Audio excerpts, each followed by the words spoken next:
speaker, who is Kathryn Neugent, and she's going to talk about red supergiants and the binary companions, interactions, mergers, and more. Okay, so it's yours, Kathryn. Thank you. Are you able to hear me and see my slides? Yes. Wonderful. Okay, so thank you so much for giving me the opportunity to talk about this. I am currently a postdoc at Lowell Observatory, but recently defended my dissertation at the University of Washington on the binary fraction of red supergiants. And so I'm very excited about red supergiants and their companions and learning about what other fun things we can find out. So this talk is basically a general overview of what we should be thinking about, or what I believe we should be thinking about when talking about red supergiants in binary systems. And so first I wanted to touch on kind of the different types of companions a red supergiant might have and what I'll be talking about here. So there are kind of four main types I would like us to consider: planet stars, protostars, and compact objects.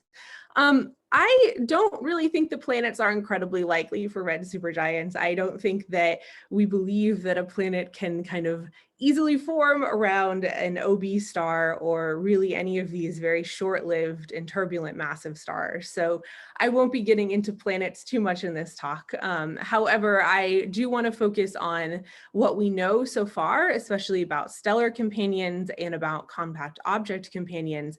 And then as of right now, we don't have too great an understanding about protostars as companions, but I would like to, at the end, suggest some ways that maybe we could increase our knowledge in the future. So first, stellar companions to red supergiants. And so this was the topic of my dissertation.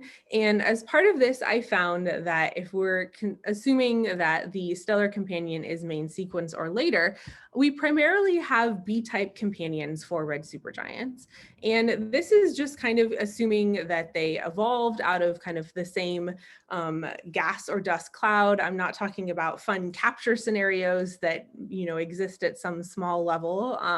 But if we have two stars that kind of evolve together, then preferentially a red supergiant is going to have a B-type companion. And this comes from the lifetimes of these objects. The OB stars that form a red supergiant are very short-lived.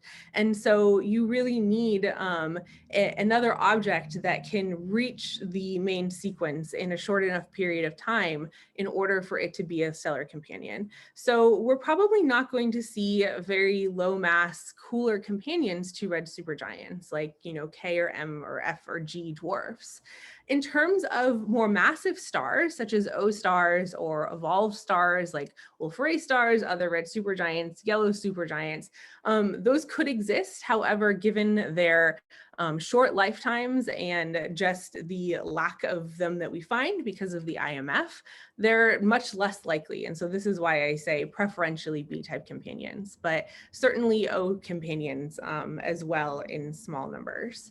And so as part of my dissertation, I went searching for these systems, these red supergiant B-star binaries in the local group galaxies of M31, M33 in the Magellanic Clouds. And I discovered over 250 new systems. And so I did this using single epoch photometry and spectroscopy. And so here is an example spectrum where you see the titanium oxide bands coming from the red supergiant, as well as the upper Balmer lines coming from the B star. And so this allowed me to place constraints on the red supergiant binary fraction, which I'll get into a bit later. But the takeaway from this is that if we have a red supergiant in a binary companion with a star, we expect it to be something hot. And so now moving on to interactions. And so we just heard a bunch about this in common envelope evolution, but I would also like to point out that we hopefully should be able to see some of these systems if we're looking at red supergiants in binaries. And so I won't get into this too much because it was just discussed with nice little videos.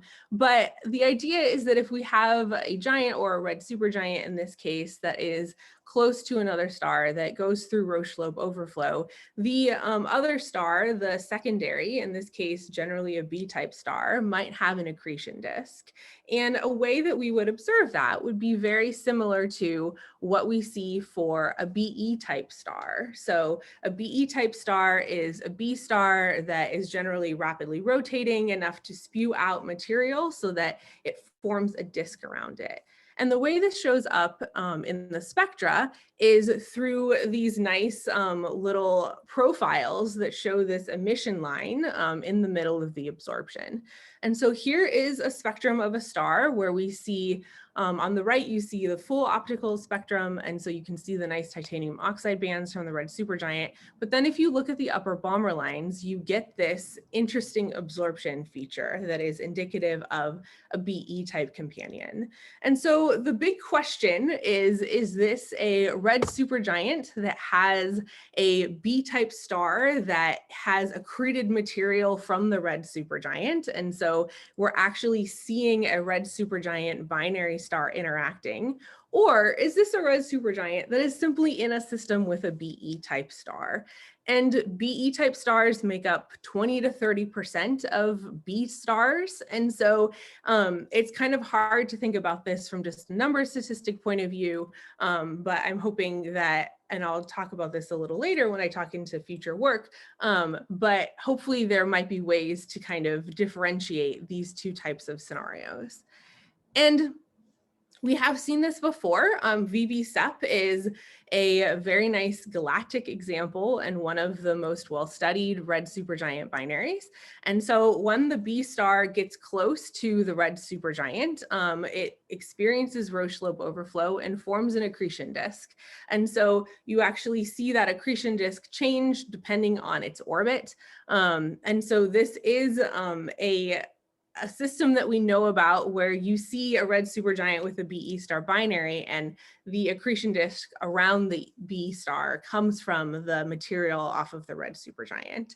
The one thing that is great about systems like VV-SEP, but much more difficult for systems in such as the Magellanic Clouds or ones that we have less knowledge about, is just that VV-SEP has a very long baseline of information. These stars have very long periods on the order of years, decades. And so getting kind of time domain, even photometry or spectroscopy, it requires decades of research. And so being able to just kind of take a snapshot and learn more is really difficult for these systems because they don't change on that short a time scale. So another type of companion that I think is important to discuss are compact objects. And so these systems would form where you have initially an OB star binary system. Over time, the more massive star will, the primary will evolve. If it's between 8 to 30 solar masses, it'll become a red supergiant. If it is greater than that, it might become a Wolf-Rayet star. Eventually, they will end their lives and leave behind some sort of compact object companion. Could be a neutron star, could be a black hole. Then the less massive, the secondary star, will evolve into a red supergiant, and you're left with a red supergiant compact object companion. And these systems are obviously very interesting because they kind of form the precursors to these gravitational wave events that we're detecting with LIGO. However, they are very hard to find and kind of learn more about. And part of that is obviously the compact object is not going to give off a strong spectroscopic or photometric signature. And so these systems might appear as single red supergiants. And one way that we could try and find them is by using work that Ricardo Dorda and Lee Patrick have been looking into with radial velocity variations. And so this is a very complementary method to the way that I tried to look at the binary fraction of red supergiants using photometry. They have been looking at how the radial velocity variations of red supergiants change over time and looking for ones that show that they might be in a system with a companion. And using this over time, again, you need a lot of information because these baselines are so long. Hopefully you can get a mass estimate. And if you don't see the signature of, say, a B star or another companion in the spectrum, then it's potentially a compact object. So this is an interesting way to think about trying to find these systems. We have been able to estimate the number of such systems that should exist using the BPAS, the binary population and spectral synthesis models, and the number is low. It is around 2%, pretty independent of environment or metallicity. However, it is still important to consider these objects when thinking about red supergiants in binary systems, especially as they pertain to fun things like LIGO. So as part of my dissertation research, I looked into the binary fraction and found that it had a range depending on environment. It did appear correlated with metallicity. Whether this is caused by metallicity is still an open question. And the binary fraction appeared to be between 15 to 40%, depending on the environment, which is also well in line with what Dora and Patrick found for the Magellanic Clouds. And so one question this kind of raises is, we know that the OB star, kind of the progenitor star binary fraction, is large, maybe 30% for interacting systems, but greater than 70 for non-interacting and further apart systems. And so one good question is, why then does the red supergiant binary fraction decrease so much? What mechanism is making it so much smaller than the OB star binary fraction? And so to kind of visually illustrate this, I have my animals. And so if we have two stars in a system where they start off separated, we have a B star, and then we have a star that just turned into a red supergiant. Over time, the red supergiant will expand and cause them to go closer. This is an example of an interacting system where we have the red supergiant potentially starting to give a disk around the B star. And then if the two stars are close enough together, a merger will occur. And so I would just really like to point out that red supergiant mergers should be fairly common because these stars expand to be so large. Systems that are close enough where the OB stars didn't merge originally might merge at this state. And so here we have this nice plot by Sana et al. Showing that O stars will go through a lot of stuff throughout their lives, and around 24% of them will experience some sort of merger. And then envelope stripping and common envelope evolution will occur for kind of a remaining around 50% of them. So just really pointing out that— You got 3 minutes left.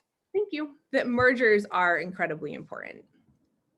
So that's kind of what we know so far about stars and compact objects. And now I'd like to talk a little bit about what we hope to learn in the future. And so direct imaging, we just had this beautiful Nature paper come out yesterday about Betelgeuse, and just really showing and saying that we can learn a lot through direct imaging. I'm hopeful that, especially with coronagraphs, we can learn more about protostar companions because they are cooler companions, and hopefully we can learn stuff that isn't just about mass loss rate when we're looking at these, especially galactic close by red supergiants with coronagraphs. So I believe that this is a very promising area of research for learning about not just mass loss, but also companions and the interactions. Also, we have all of this wonderful high resolution spectroscopy. We have all of the planet finding instruments out there that can give us great radial velocities of these red supergiants, as well as abundance studies. And so here we have a spectrum of galactic red supergiant CE tau, which has an R of 150,000. And so just showing the little zoom in that all of this stuff you see on the left isn't noise. Those are nice, metal lines that we can get abundances by. So hopefully learning more about kind of any interactions or anything that is happening around the red supergiant through this high resolution spectroscopy. In terms of compact objects, we know that red supergiants, or just stars in general that are in binary systems, should be X-ray bright. And one challenge that has previously existed is it's hard to get the red supergiant content of— We've got a minute left. Thank you. Of the galaxy, but hopefully in the Magellanic Clouds, we now have a much better idea based off of work that I've done with my collaborators, as well as Min Yang and his collaborators. And eRosita should allow us to have the spatial resolution to actually determine which of these red supergiants are X-ray bright. And then finally, hopefully JWST will launch and will allow us to learn more about all of the fun stuff happening in the infrared. And so with that, these are my summary and conclusions that I'll just leave up here. And I am happy to answer questions either on Zoom or in the Slack channel. So thank you so much.